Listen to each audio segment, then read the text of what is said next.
Kinong ilam senong jong kena wet pedeng senong hak arpu prater urisau kila kena persya ya chairman jong ka VEC uba banne scam khongsar. Halor ke jingweng kam ya ka secretary jong ka Village Employment Council klaim de selok lang bat baro ki khot jong ka council.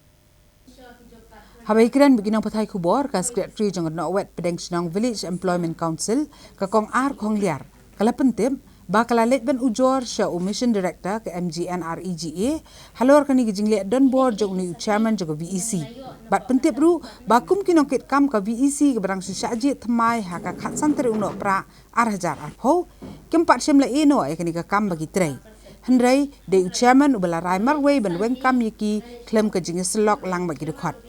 halor kani gila kentu uni officer ba on shim khia ha ka ban penbet mardo ari kani gijingle don board Kila kena ru bau ba banne scam ude ukun junong Bangladesh balatip kerteng kum Muhammad Abdul Henry ulale affidavit no bat ula kerteng bau kpa jogu ude ba Matthias khong thiang nalor kani kila ong ru bau ba banne scam ula kam ru bau ude kpa jong laingut ki khun bau ula kam bau wen ki khun jong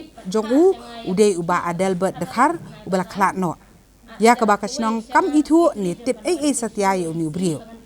Halor kani gejing kam thok nakaliang ka HNYM Rewar Circle kalalet ujor ha ka Khasi Hills Autonomous District Council kata ka KHADC bat kani ka kam kadang sa ha ka jingkmi jong ka KHADC hadu menta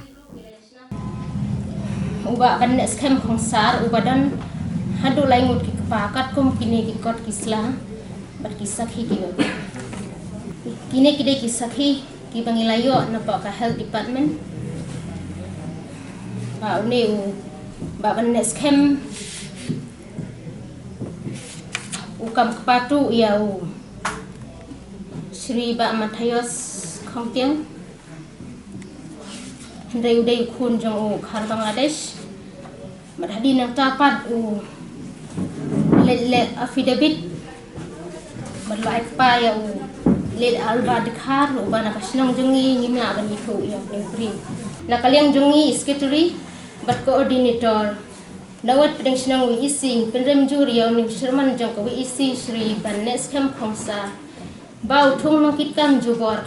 klem ka jing pentip lang paran nong yalam bat ki member executive PEIC jong ka WEC baro ro kitip namar kumbajulong hi hapa ka WEC hapa poi kino ki sithi na po office Sherman ul hapla sithi yang secretary ban penlong yang ke executive committee PEIC perhadin kata pan in sepenlong ya ke general meeting